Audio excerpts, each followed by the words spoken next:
The issue is the health mission from Lagos, Nigeria. And earlier we had an opportunity to talk to other members of this delegation, and now we have been joined by Commissioner LPitan, Mr. RArigbesola3, and Dr. Adejare. And of course, Mr. RArigbesola3, I think we promised you, as we promised Dr. Pitan and Dr. Adejare, that we'll give you an opportunity to talk about your background, your education, and some of the things that were important in terms of what you're doing as the Commissioner of Works and Infrastructure in Lagos, Nigeria. So you might want to give us that information now. I'm an engineer. I was into politics. I was active in the struggle for the enthronement of democracy. And it was through that process that I got involved with the governor of Lagos State. We got into it seriously by 1989. We were together when he went into the Senate of the country, Nigeria, and throughout the period of destabilization of democratic culture and structure by the military between 1993 and 1998, we were together. By 1998, when he returned from exile, we had to put up structure to maximize our gains as a people and enthrone civil rule. We worked together. So when he was ultimately elected as the governor, he gave me the opportunity to be in his cabinet. So I've been in the cabinet since then up till now, 6 years now.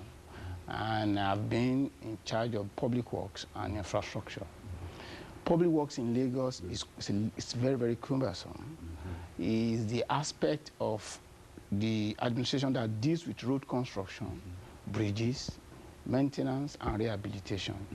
It is important to tell us that Lagos has 15 million people occupying a land mass of about 3,000 square kilometers. Lagos is the most dynamic state in Nigeria, being the most populous, and it is the economic nerve center of not only Nigeria, West African sub-region. So at all times, you have massive population, movement, interacting, and transacting various businesses. So these activities put so much pressure on the infrastructure of Lagos. We came together principally for this health mission, but mainly as an advanced team to prospect for the visit of the governor of Lagos State to this state by the last quarter of this year. We met with the Secretary of State for the state of Tennessee and the governor, among others, and we emphasized the need for joint collaboration between our state and the state of Tennessee, because we see some similarities that could be of mutual benefit and advantage to the two states.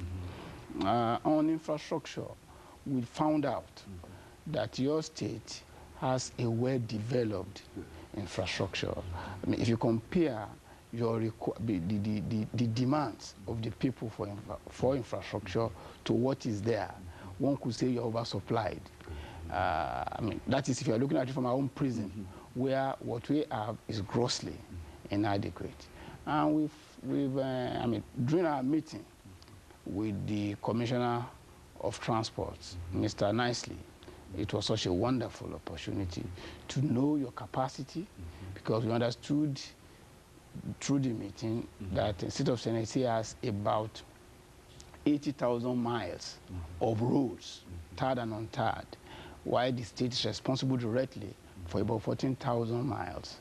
In the case of our situation in Lagos, we have a total of about 6,000 kilometers of road, tarred and untarred. We are responsible for about 50% of that. And, well, we try to cope. Between 1999 and now, we have tremendously improved the quality and standard of the roads in the state. And by coming here, one has been exposed to the best practice in road construction, road rehabilitation, and road maintenance. That is the major benefit. And the other is the advantage of, we are prospecting the possibility of interacting with the people here, especially in the Department of Transportation, in terms of having having access to their own experience, their knowledge, and experience in road construction and maintenance. That essentially is the opportunity. And I'm happy too that with the meeting we had with the governor, there is the possibility of the two states having a permanent joint bilateral relationship. Very good. Dr. Adejare, let's look at the politics of it as a person involved in the House itself. Why don't you give us some information in reference to the structure when we talk about the democratic government? Why don't you speak for us? I am Dr. Adejare. I'm a physician. I'm a medical doctor.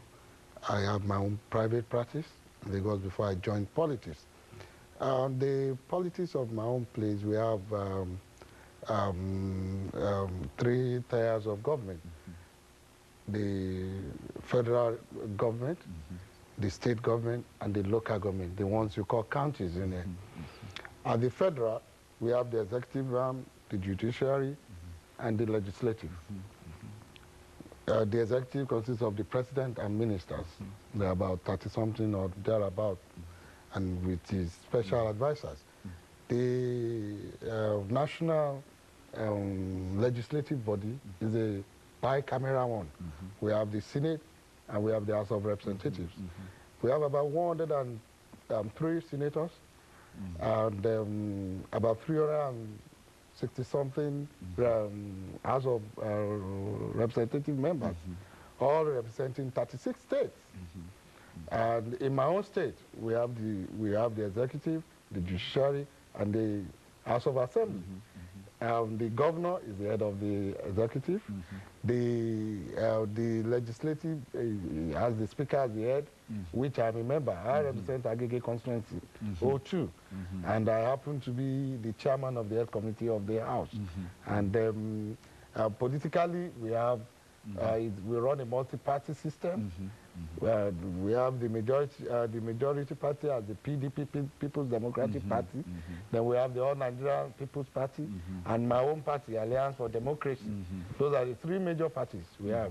We still have some other ones, like Justice Party, the National Conscience Party. There are about 30-something of them. And we've thrived under this condition. Very good. And of course, Dr. Adejare, let me make preparations for the second commercial break. After we come back, then we'll start off with you by having you to talk about some of the major issues that you're facing dealing with health there. And then we'll go back around and we'll let everybody have an opportunity. We'll be back following this very, very short commercial break.